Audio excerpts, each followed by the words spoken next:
Here's my new templates. These ones were made by Jupiter. And here's my old ones. I don't remember who made the old ones, but these were on my car for, I don't know, a few years. They're kind of warped already. So these were more smooth, glossy. I'm kind of liking this better. And these ones do have the filters. The old ones I had didn't. Okay, I'm mounting this side of the dash now. Already did that side. Put your lexan up against here, mark with a marker from this side, just like I did all the way around. That way when you put this on, you can kind of figure out where to line everything up so it's not crooked, and you'll see where the opening's at, so you'll know where to do it.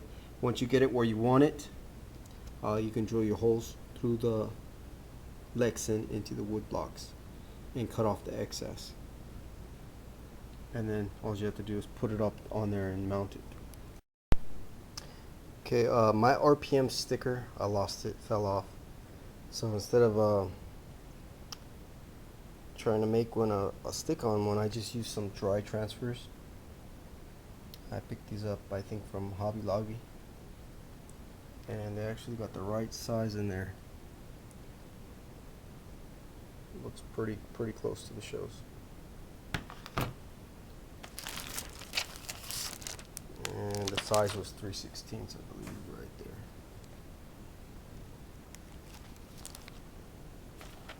So if you got your sticker is no good, you always just put dry transfers.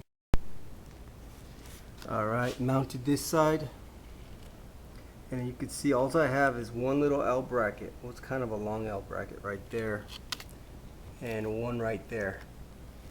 That's all that's securing the bottom. And then I have a little L bracket here.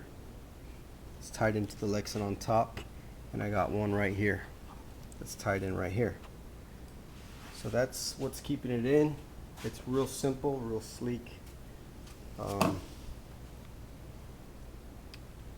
And that's how it holds in there. It's nice and tight to the corners. Sometimes you get a little gap here, right here. You see that little gap? Easy fix for that. Take some zip ties, tie it around the wood post, squeeze them real tight, and that gap should go away. Watch. When I squeeze that, see, top gap is gone. I'll squeeze the bottom gap's gone. So just get some zip ties, tighten those up, or if you can get in there, get a little black piece of electrical tape and just run it down here so any lighting won't show and it'll be all black. It's kind of tight, kind of hard to get in there, so I don't know if I'll be doing that. Probably just going to put some zip ties and tie these together so it's real tight. But other than that, that's simple. So I got this one made for that side, and I got that one made. So all I got to do now is the voice box, throw in your TV.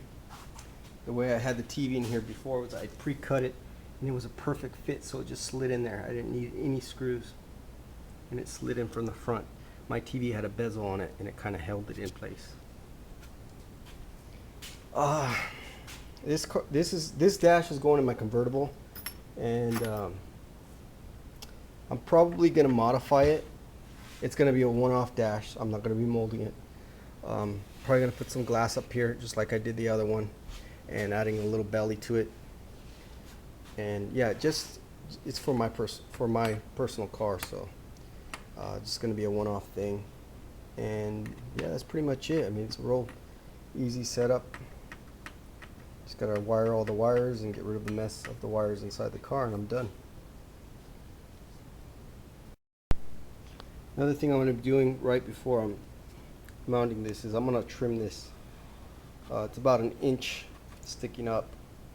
You won't see it probably from your sitting position, but if you look down under there, you probably see this. So I mean, all I have to do is take my Dremel and cut, go around the mount for the L bracket and just cut that off, the extra, and then just go up here where the woods are and then come back down, and then make it a little bit more less visible.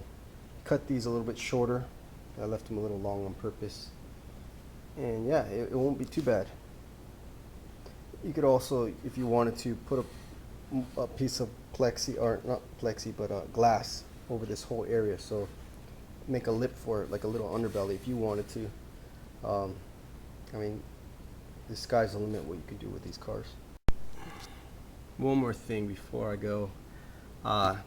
These L brackets, the way I held them in is I've been saying I've been using epoxy, and I just use pretty much JB weld. It's a clear weld, quick setting epoxy. 5 minutes, it's tacky and drying in 5 minutes. This takes an hour to completely, dry cure, but this stuff works really good. I mean, there's all kinds of different epoxies out there. That epoxy, I mean, you'll see right there. I mean, that's all I have on it.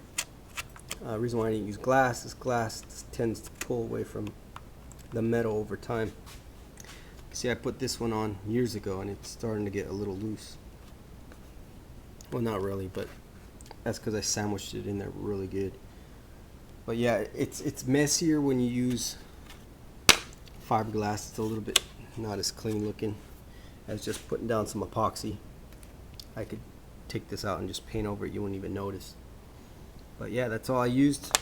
2 brackets for that whole setup. I could put more in the middle, but it looks like it's so tight from the inside I don't even need it, so I'm not even gonna bother. Yeah, and two bolts up top. That's it. One there and one at the end. And this is just, I didn't even heat this lexan up. It's just bending with the dash on its own, so I'm not gonna mess with it. But I do gotta do something about the gap. I gotta tighten that up with some zip ties. Get it where it's not right there. Would be perfect. But you gotta put some zip ties in there to keep it there.